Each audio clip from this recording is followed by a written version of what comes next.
610 pesos. Yan ang minimum wage sa Metro Manila.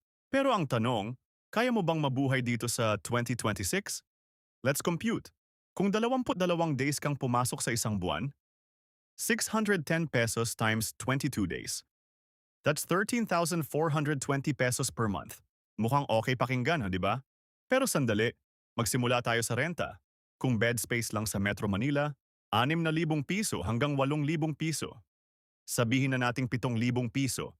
Kalahati agad ng sweldo mo, renta pa lang. May matitira kang around 6,420 piso. Sunod, pagkain. Kung 250 piso per day lang sa pagkain, hindi pa fast food, basic lang.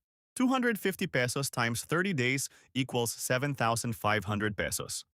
Ngayon, negative ka na. Pero tuloy natin. Transportation. Jeep, bus, minsan tricycle. Around 2,500 pesos per month. Utilities. Kuryente, tubig. Around 2,000 pesos. Load o internet. 800 pesos. Total basic expenses mo? Halos 19,000 piso to 20,000 piso per month.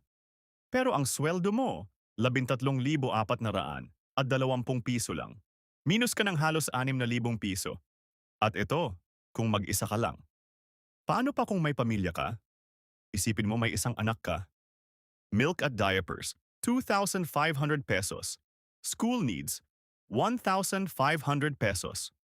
Dagdag pagkain, 3,000 piso. Ngayon, aabot na ng 23,000 piso plus ang monthly expenses mo.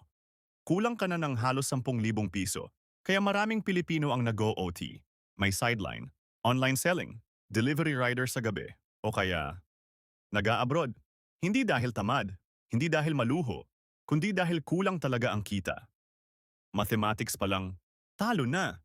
Hindi pa kasama dyan ang emergency, hindi pa kasama hospital. Hindi pa kasama birthday, Pasko o bigla ang gastos. Kaya ang tanong, sapat ba ang minimum wage? O kailangan na talagang taasan para makasabay sa cost of living? Ikaw, kaya mo ba mabuhay sa 610 piso per day? Comment yes kung kaya. Comment no kung hindi. At kung gusto mo part 2, cost of living sa province naman.